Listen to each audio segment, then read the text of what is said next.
मेरा नाम professor brigadier doctor Anwar ul Haq है। आज मैं आपको बताऊंगा कि हमारा नाक क्यों बंद हो जाता है। नाक बंद होना कोई बहुत बड़ी बीमारी आम तौर पे नहीं होता। हर बंदे को जब कभी नज़ला ज़ुकाम होता है, छींकें आती हैं तो साथ उसके नाक बंद हो जाता है। लेकिन प्रॉब्लम उस वक़्त होती है कि जब नाक अक्सर बंद रहे। हमारा नाक आम तौर पे अगर मैं कहूँ कि नाक यूं खुला होता है और वो कभी तंग हो जाता है, कभी खुल जाता है, कभी मज़ीद तंग हो जाता है और कभी कभी बंद भी हो जाता है। लेकिन अगर अक्सर बंद रहे और कम टाइम खुला रहे तो वो प्रॉब्लम है। अगर अक्सर खुला रहे और कम टाइम बंद हो तो कोई प्रॉब्लम नहीं है, उसको किसी किस्म के इलाज की आम तौर पे ज़रूरत नहीं होती। इसको हम नेज़ल साइकिल कहते हैं। आम तौर पे एक नाक खुलता है तो दूसरा थोड़ा कम हो जाता है, फिर दूसरा खुलता है तो पहले वाला थोड़ा बंद हो जाता है। तो ये एक नॉर्मली चेंज होता रहता है। आम तौर पे हम सोएं तो जो नीचे वाला नाक होता है तो उसके बंद होने के चांसेस रिलेटिवली ज़्यादा होते हैं। लेकिन ये तो नॉर्मल है। लेकिन कई लोगों में जिनमें ज़्यादा होता है उसमें आम तौर पे नाक की हड्डी टेढ़ी होती है। हम जिस तरह हमारे एक नाक नहीं है, हमारे दो नाक हैं। उन दो नाक के दरमियान में एक पार्टीशन है और उस पार्टीशन की वजह से दो कैविटीज़ हैं। अगर दरमियान वाली जो दीवार है हमारी वो एक तरफ चली जाएगी तो एक सुराख बंद हो जाएगा या तंग हो जाएगा और दूसरा सुराख खुला हो जाएगा। लेकिन आम तौर पे जो खुला साइड होता है उसकी तरफ फिर जो नॉर्मल गोश्त होता है वो उसको कॉम्पनसेट करने के लिए उस तरफ गोश्त बढ़ जाता है। तो अगर फिर हम इस जो हड्डी एक तरफ गई होती है उसको अगर हम सेंटर में लेके आएँ तो चूँकि दूसरी तरफ गोश्त बढ़ गया होता है तो वो वाली बंद हो जाती है। तो उसके लिए हमें उधर से गोश्त काटना पड़ता है। तो ये एक नाक की हड्डी की बढ़ने की वजह होती है। तो कई लोगों को नाक के अंदर जो नॉर्मल गोश्त है उसका साइज़ ही बड़ा हो जाता है और वो जो साइज़ बड़ा होता है उसको भी बड़े तरीके से बड़ा कैलकुलेटेड आपको निकालना होता है। अगर नाक को बहुत ज़्यादा खोल दें तो भी ठीक बात नहीं होती, क्योंकि उसके अंदर फिर खिंड जमना शुरू हो जाते हैं और नाक बहुत ज़्यादा खुलता है। सर्दियों में बंदा बाहर निकले तो उसको नाक के अंदर शदीद दर्द भी होती है।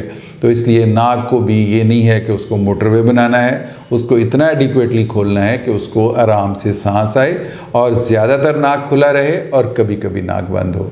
इस ऑपरेशन का ये मकसद बिल्कुल नहीं है कि नाक जो है वो हमेशा खुला रहना चाहिए। नाक बंद होना चाहिए, कम बंद होना चाहिए। फिर आम तौर पे एलर्जी की वजह से नाक बंद हो जाता है। तो एलर्जी की वजह से नाक अगर बंद है, अगर फ़र्ज़ करें नाक किसी और वजह से बंद है, हड्डी बढ़ी हुई है या नॉर्मल गोश्त बढ़ा हुआ है, तो एलर्जी की वजह से जो कॉमन कंप्लेंट्स होती हैं, छींके आना है, पानी आना है, नाक बंद होना है, तो उसमें से सिर्फ एक चीज़ का इलाज ऑपरेशन से मुमकिन है और वो बंद होना है।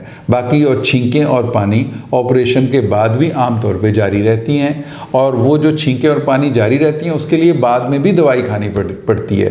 तो आम तौर पे लोग ये समझते हैं कि हमने ऑपरेशन करवाया और ऑपरेशन नाकाम हो गया। नाकामी अगर छींकें और पानी आ रहा है तो ऑपरेशन नाकाम नहीं है। नाक खुला हुआ है तो ऑपरेशन कामयाब है। अगर नाक बंद है तो ऑपरेशन नाकाम है। अगर नाक खुला हुआ है तो ऑपरेशन कामयाब है।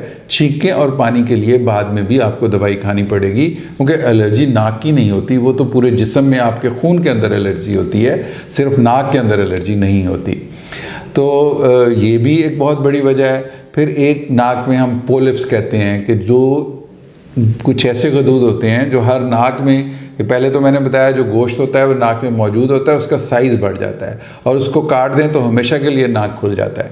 लेकिन पोलिप ऐसी बीमारी है जो नाक के अंदर मक्खियों की छत्ते की तरह कैविटीज़ बनी होती हैं और उसके अंदर से मल्टीपल पोलिप्स निकल रहे होते हैं और पोलिप्स तकरीबन बिल्कुल ऐसे ही नज़र आते हैं जैसे एक अंगूरों का गुच्छा होता है और वो लटक रहे होते हैं।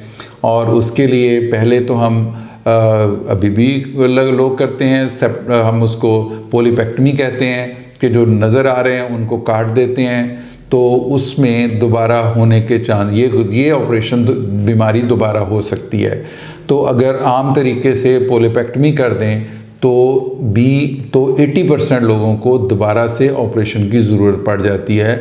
और पहले लोग ज़िंदगी में 8-8, 10-10, 15-15 ऑपरेशन करवाते थे, क्योंकि हर चंद साल के बाद उनको ऑपरेशन की ज़रूरत हो जाती थी। तो आजकल हम एंडोस्कोपिक सर्जरी करते हैं, पहले सीटी स्कैन करवाते हैं, देखते हैं कि वो कहाँ कहाँ से निकल रहे हैं और उनकी सारी वॉल्स को निकालते हैं, लेकिन वो भी 100% पॉसिबल नहीं होता। फिर भी दोबारा होने के चांसेस होते हैं, बट उसमें सिर्फ 10% चांस होते हैं। और लेकिन साथ साथ उसका इलाज भी हमेशा, जैसे शुगर और ब्लड प्रेशर का इलाज जारी रहता है, बिल्कुल ऐसे ही पोलिप्स का इलाज भी बाद में करना पड़ता है और डॉक्टर से भी फ्रीक्वेंटली कंसल्ट करना पड़ता है। तो ये पोलिप्स हो सकते हैं। फिर कई दफ़ा पैदाइशी तौर पर बच्चों का नाक पिछला जहाँ पे गले के अंदर सांस जाती है, तो वहाँ पर अगर नाक पैदाइशी तौर पर बच्चों का बंद होता है तो उसको हम कहते हैं कि ये न्यूनेटल इमरजेंसी है, कि पैदाइशी बच्चों के लिए एक इमरजेंसी है। हम जब बड़े होते हैं तो वक्त के साथ साथ ये सीख जाते हैं, जैसे हम चलना सीखते हैं, ठीक है, पहले हम क्रॉल करना सीखते हैं, चलना सीखते हैं, बोलना सीखते हैं, तो इसी तरह जो हम मुंह से सांस लेते हैं ये हम बाद में सीखते हैं। पैदाइशी तौर पे अल्लाह मियाँ ने ये प्रोग्राम नहीं किया होता कि हम नाक से सांस लें या मुंह से सांस ले सकें। अगर हमारा नाक बंद भी हो तो हम नाक से ही सांस, बच्चा जो है पैदाइशी तौर पे नाक से सांस लेने की कोशिश करता है, तो इसको हम कहते हैं कि ये इमरजेंसी है। तो वो उस बच्चे का पहले ही चंद दिनों में ऑपरेशन की ज़रूरत होती है और वो ऑपरेशन उसी स्टेज के ऊपर ही रिक्वायर्ड होता है। अदरवाइज़ बच्चे का सांस बंद होने की वजह से वो बच्चे के लिए बहुत सीरियस प्रॉब्लम्स, इवन डेथ भी हो सकती है इन केसेस के अंदर। तो वो अगर दोनों तरफ से हो तो इमरजेंसी है, अगर एक तरफ से हो तो फिर भी आप उसको कुछ डिले किया जा सकता है। लेकिन आमतौर पे छोटे बच्चों में 3, 4, 5, 6, 10, 12 साल तक के बच्चों में नाक के पीछे एक हदूद होती है, जो गले का ऊपर वाला हिस्सा और नाक के पीछे वाला हिस्सा होता है, उसको हम एडिनॉइड्स कहते हैं उसको, हदूद को, और उसको भी आमतौर पे ऑपरेशन करके उसको निकाला जाता है।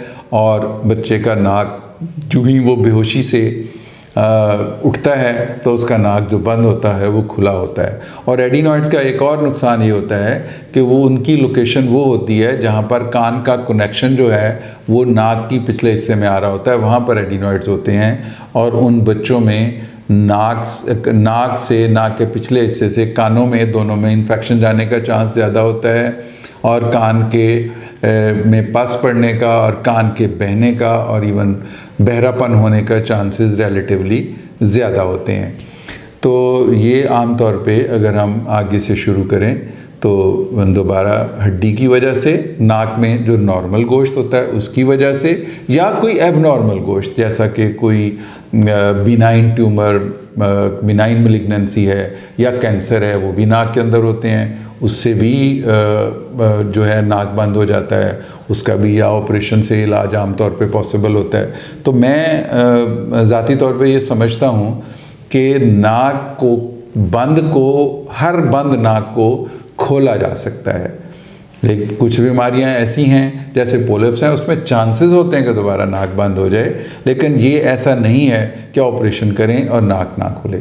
हर सूरत में नाक को ऑपरेशन के ज़रिए खोला जा सकता है, जो कि सांस लेने का एक नॉर्मल तरीका है। Thank you.